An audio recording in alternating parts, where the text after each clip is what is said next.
un des arrière-petits-enfants d'Adam et Ève était un homme appelé Noé.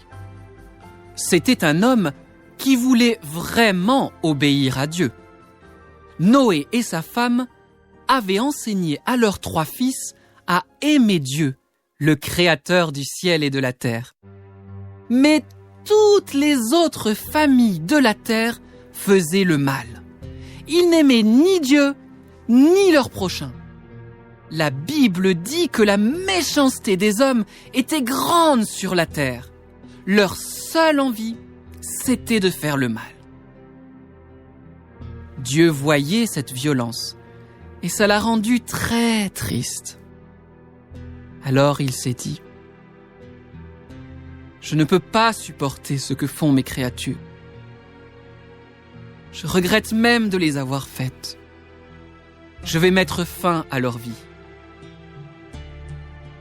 Comprends-tu pourquoi Dieu a décidé de juger ces hommes ? La conséquence du péché, c'est toujours la mort. Mais Dieu veut nous sauver de la mort que nous méritons. Et il avait un plan pour sauver Noé. Il lui a tout expliqué. Les hommes ont rempli la terre de violence. Voici, je vais tout détruire par les eaux. Je vais faire venir un déluge. Fais-toi un très grand bateau en bois, une arche. Tu vas y entrer avec ta famille et avec 2 animaux de chaque espèce, un mâle et une femelle. Je vais faire en sorte que les animaux viennent vers toi. Tu prendras assez de nourriture pour tout le monde. Je te promets que tu seras sauvé du déluge dans cette arche.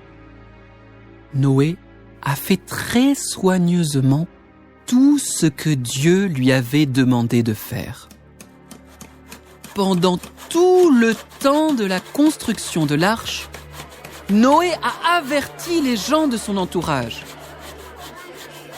Il leur disait « Dieu va faire venir un déluge à cause de votre méchanceté. Mais il m'a dit de construire ce bateau pour nous sauver. Tout ce qu'il faut faire, c'est d'y entrer.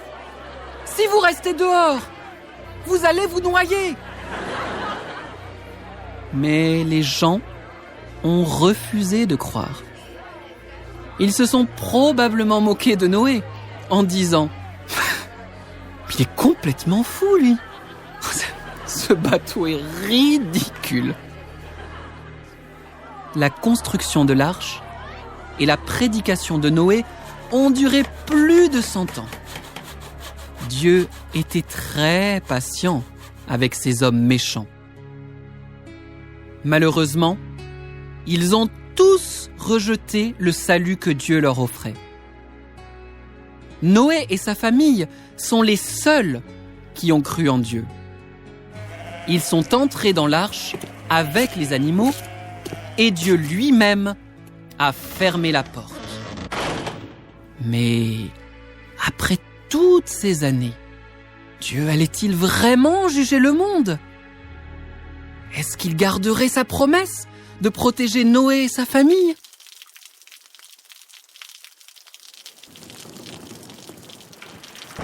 La Bible nous dit qu'il a plu sur la terre pendant 40 jours et 40 nuits, que l'eau a aussi jailli du sol et que les eaux ont recouvert la terre pendant plus de 5 mois.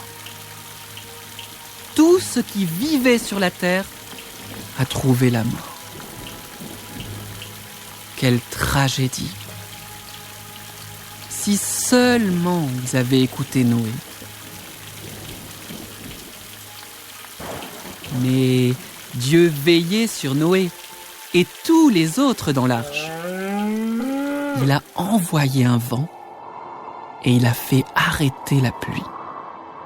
Les eaux ont diminué petit à petit. Les sommets des montagnes sont apparus. Pour savoir si la terre était sèche, Noé a laissé partir plusieurs fois une colombe, jusqu'au jour où elle n'est plus revenue. il a attendu patiemment que Dieu lui dise qu'ils pouvaient tous sortir de l'arche. Une fois sortis, la toute première chose qu'il a faite, c'est de remercier Dieu de les avoir sauvés. Dieu leur a promis qu'aucune créature ne serait plus jamais exterminée par les eaux d'un déluge mondial. En signe de cette alliance, il a mis dans le ciel un magnifique arc-en-ciel. Aujourd'hui encore, on voit parfois un arc-en-ciel quand il pleut.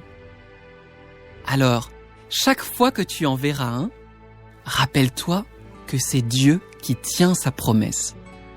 Quel Dieu merveilleux! Tout comme les hommes du temps de Noé, nous rendons Dieu triste quand nous refusons de l'aimer et de faire le bien. Nous méritons aussi son jugement. Mais dans sa grâce, Dieu a aussi donné un moyen pour nous sauver. Jésus-Christ, un descendant de Noé, est venu annoncer qu'il était lui le seul moyen d'échapper au jugement éternel de Dieu. La Bible nous dit que Dieu veut que personne ne soit séparé de lui pour toujours.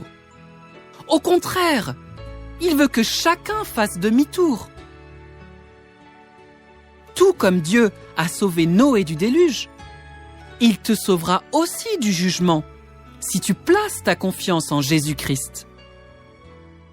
Tout comme Dieu a gardé ses promesses faites à Noé, il gardera sa promesse de sauver ceux qui croient en Jésus-Christ comme leur sauveur personnel.